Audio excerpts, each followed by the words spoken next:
समाजवादी का झंडा बहुत क्लियर आपको दिख रहा है। दो टोपी वाला टोपी पहनकर गाड़ी चला रहा है। असल में ये समाजवादी पार्टी की रैली में निकला हुआ है। सही है।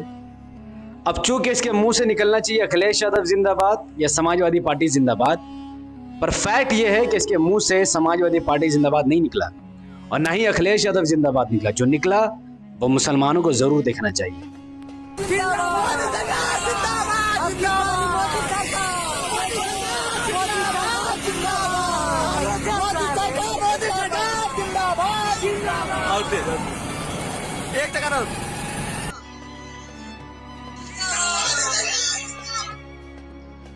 तो ये थे अखिलेश यादव के कार्यकर्ता, समाजवादी पार्टी के कार्यकर्ता। समाजवादी पार्टी की रैली में है, अखिलेश यादव के लिए रैली निकाल रहे हैं, लेकिन ये मोदी जी की गुणगान गा रहे हैं, क्योंकि इन्हें पता है कि ये भले से ही कितना ही झंडा लगा ले या लाल टोपी पहन ले, सिवाय मुसलमानों को कोई भी समाजवादी पार्टी के साथ नहीं है। बल्कि हर एक यादव के दिल में मोदी के लिए मोहब्बत और इज्जत है और बीजेपी के लिए काम करने का जज्बा है।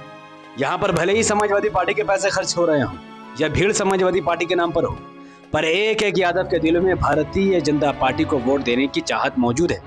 और इससे ज्यादा मैं क्या साबित करूं आपको। ये तमाम वीडियो वायरल होने के बाद कुछ मुसलमानों के आंखों में शर्म आई है, जहां पर उन्होंने समाजवादी पार्टी के झंडा को निकालकर बाहर फेंक दिया और AIMIM के झंडा को अपने छतों पर जगह दी।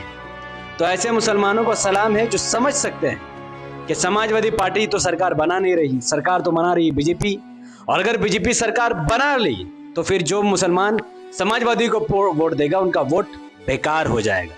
तो अब अपना वोट बेकार करने से बेहतर है कि आप अपना वोट MIM को दें। अब मैं आपके सामने तीसरा वीडियो रखना चाहूंगा, जो वीडियो देखकर आपको दुख बहुत होगा, पर उसके बारे में जानना आपके लिए बहुत जरूरी है। ओके, ये बीजेपी का मंच है। नरेंद्र मोदी की तस्वीर आप देख सकते हैं, जहां पर लाखों लोग जमा हैं और बीजेपी के बड़े बड़े मिनिस्टर इस मंच पर बैठे हुए हैं। आप यहां पर देखेंगे कि यहां पर बीजेपी का एक लीडर है, नेता है, जो इस मंच से बैरिस्टर असदुद्दीन ओवैसी साहब के बारे में कुछ कहेगा और कुछ ये हमारे मौलवी मौलानाओं के बारे में कहेगा। तो उसे आप ध्यान से सुनिए। कुछ लोग परिवर्तन करा रहे हैं। भाइयों, 2014 के पहले जब समाजवादी पार्टी की सभा होती थी, उनके मंच पर जब तक कोई मौलाना न हो तब तक सभा का संचालन नहीं शुरू होता था। उनकी गाड़ियों पर जब तक मौलाना न हो तब तक प्रचार नहीं शुरू होता था। लेकिन भाइयों, आज मैं बताना चाहता हूँ कि आपके बदौलत और माननीय प्रधानमंत्री जी मोदी जी के आने बाद आज मौलाना बेरोजगार हो गया। कोई भी मंच पर किसी मौलाना को जगह देने के लिए तैयार नहीं। मैं समझता हूँ ओवैसी की पीड़ा को। तो ये भारतीय जनता पार्टी का नेता साफ तौर पर कह रहा है कि 2014 से पहले समाजवादी पार्टी हो चाहे बहुजन समाज पार्टी हो, उनके स्टेज में मौलानाओं का होना कंपलसरी था। मौलाना होते थे तो कार्यक्रम होता था, नहीं होते थे तो नहीं होता था। यानी मुस्लिम वोट का उस टाइम में वैल्यू था।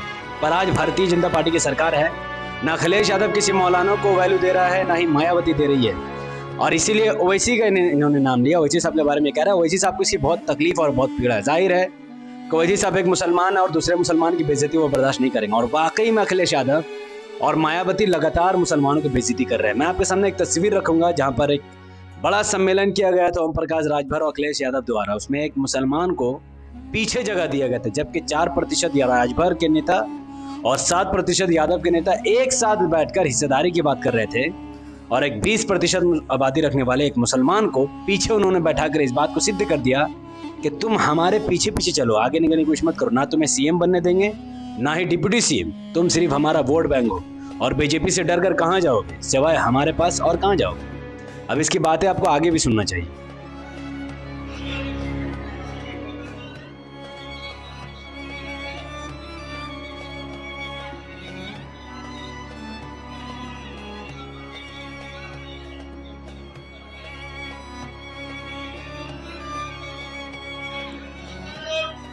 तो ये कह रहे हैं कि बीजेपी की नज़र में हिंदुओं के लिए बहुत बड़ा विकास हो गया कि मुसलमानों का कोई वैल्यू नहीं है, कोई इज्जत नहीं है, ना अखिलेश मुसलमानों का वैल्यू दे रहा है, ना मायावती दे रही है। तो यह मोदी जी का बहुत बड़ा कारनामा है, जिसके दम पर ये आने वाले विधानसभा इलेक्शन 2022 में हिंदुओं का वोट मांग रहा है। अब आगे सुनिए।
तो अब ये भाई साहब हिंदुओं को मुसलमानों से डराकर बीजेपी का वोट लेना चाहते हैं। ये कहते हैं कि जिन्ना था तो पाकिस्तान बना, तो इनडायरेक्टली ये कह रहा है कि अब वो ऐसी है तो वापस से भारत के टुकड़े हो सकते हैं, हिंदुओं के ऊपर खतरा हो सकता है।